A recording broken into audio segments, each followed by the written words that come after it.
So what you're saying is, tax dollars pay for this, but I'm not allowed to be here. Not if I haven't broken the law, sir. And you should know that. How long have you been on this job? A long time. A long time, and you should know that, officer. Yeah, I do. So, you got any idea? No, I don't. You ain't gonna tell me who you are? And I don't consent to any searches and seizures either. Not unless I've committed a crime, and I haven't committed one. And you should know that law, officer. Like, I'm surprised that you've been on this job and you don't know that law. I haven't committed a crime. I think I'm being approached here. Pretty sure that's what's happening. Maybe not, who knows? But if you go back over this way and back up that way, there's a gate up there. Not really too sure where there's a car going in there. How you doing? I'm good, you? I'm all right, brother. Who are you? Whoa. Who are you? I'm Sergeant McNeely, Cleveland County Sheriff's Office. I'm gonna step back to you really close to me, officer. Thank you.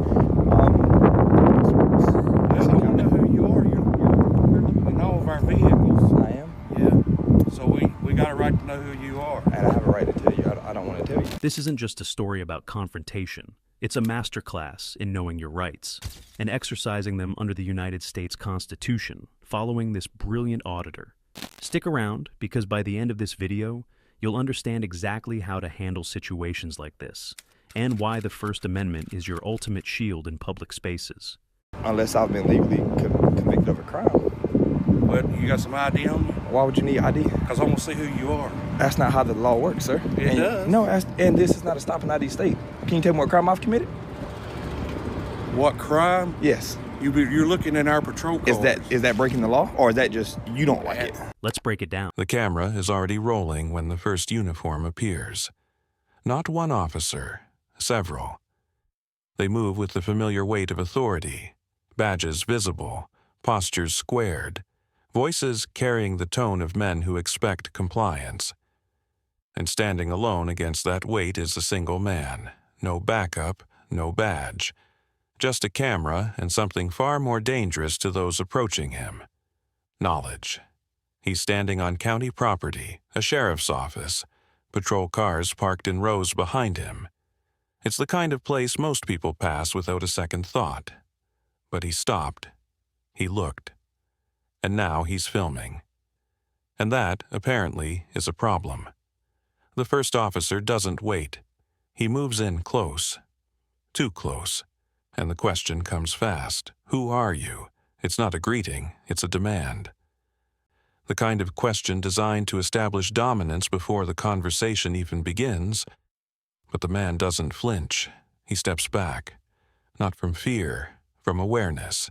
He notes the proximity, the weapons, the numbers. And he responds not with submission, but with precision. He doesn't have to identify himself. He hasn't broken any law. And unless he has, they have no authority to demand anything. Watch the officer's reaction, the slight pause, the shift in posture. He expected compliance. He got resistance, calm, measured, legal resistance. And now he's recalibrating. This is where the encounter begins to split from the script most officers are trained to follow. Normally, authority wins by default. The badge carries weight. The uniform projects control. And most people fold under the pressure of that presence, even when they've done nothing wrong. But not this time. The man asks a simple question. What crime have I committed? It's direct, it's unanswerable. Because there is no crime, there's only discomfort. Discomfort at being watched, filmed, observed. And discomfort isn't a statute. The officers try to pivot.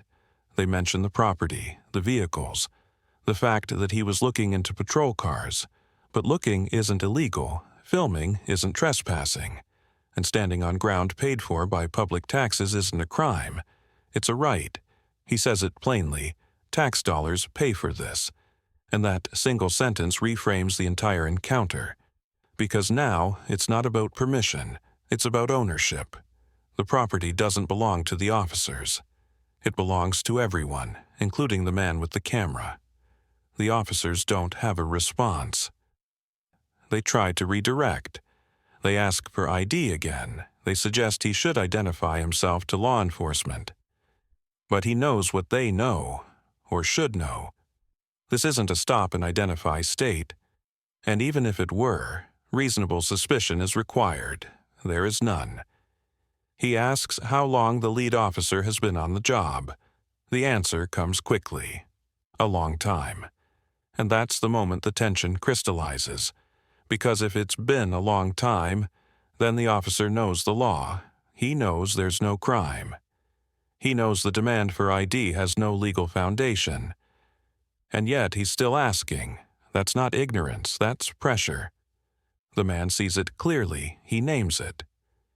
He tells the officer directly, "You should know that law." And the silence that follows says everything. This is where authority begins to erode. Not through shouting, not through confrontation. Through clarity, through knowledge applied with calm precision. The officers are used to operating in ambiguity, using tone and presence to create compliance. But when the law is quoted back to them, that ambiguity disappears. He doesn't consent to searches. He doesn't consent to seizures. He states it clearly, preemptively, before they can even ask. And in doing so, he closes doors before they can be opened. The body language shifts. One officer steps back slightly. Another crosses his arms. These are small movements, almost imperceptible, but they signal something important. Uncertainty.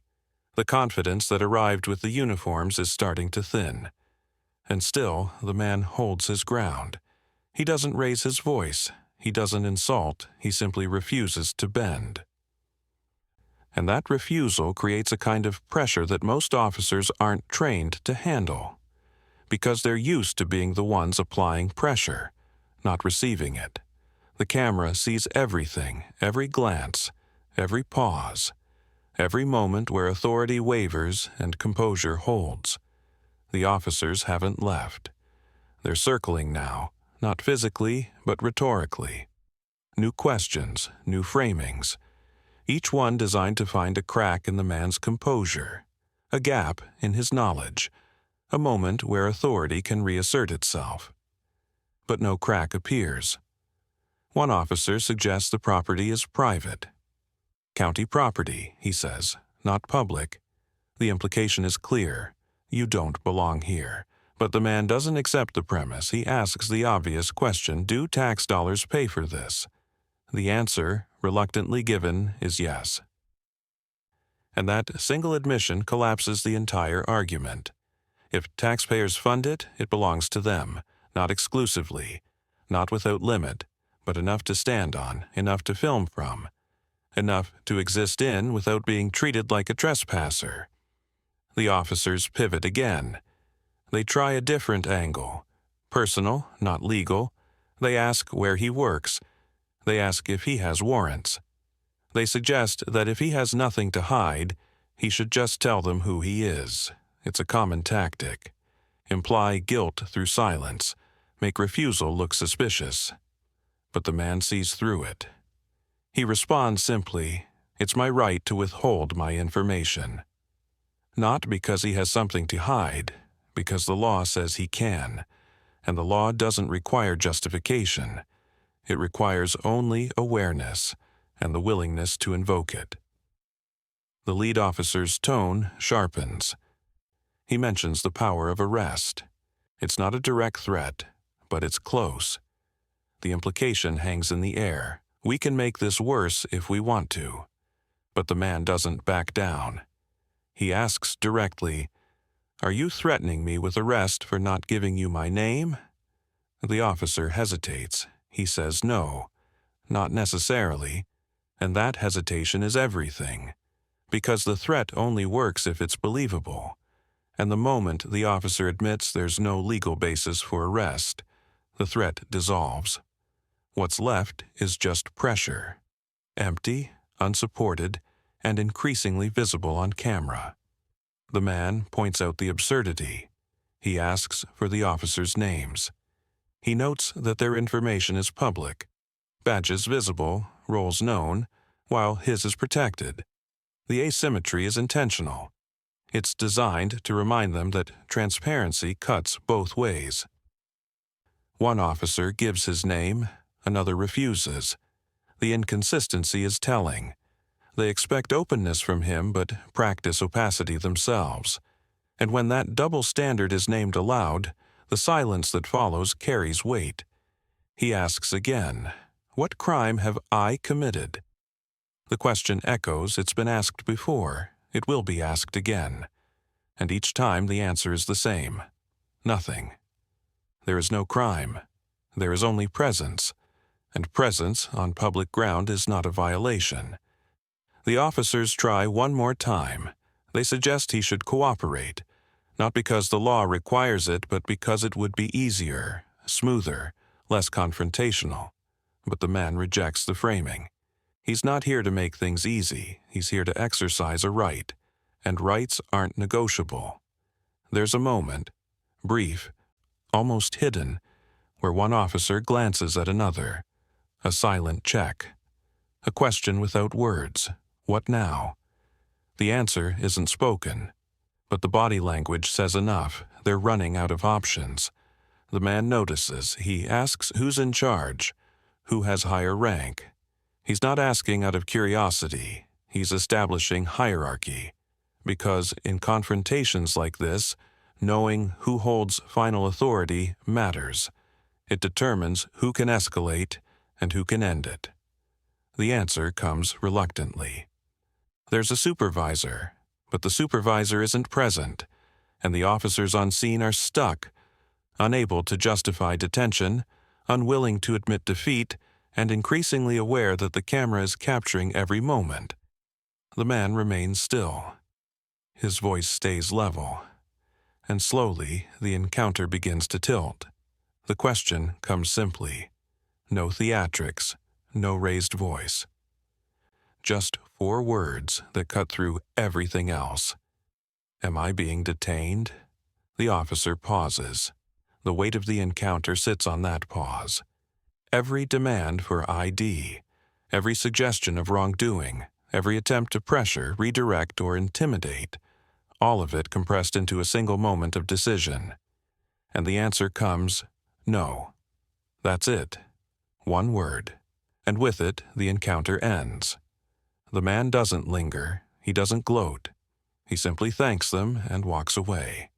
Not because he was given permission, but because he never needed it. He was never detained. He was never charged. He was never anything more than a man standing on public ground, exercising a right so fundamental, it's written into the first line of the Bill of Rights. But watch the officers as he leaves. They don't follow. They don't call after him. They stand in place, exchanging glances, recalibrating. The energy that filled the space moments ago, the pressure, the posturing, the implicit threats, has evaporated. What remains is silence. And in that silence, a kind of defeat. Not a dramatic one. Not the kind that ends careers or sparks investigations. Just a quiet acknowledgement that the tools they brought to the encounter, authority, numbers, proximity, weren't enough. Because the man had something they couldn't match, clarity. He knew the law, he knew his rights, and more importantly, he knew how to use them without escalating. That's the rarest skill in encounters like this. Most people either fold under pressure or push back so hard they create new problems. He did neither. He held the line, calmly, precisely, and without apology.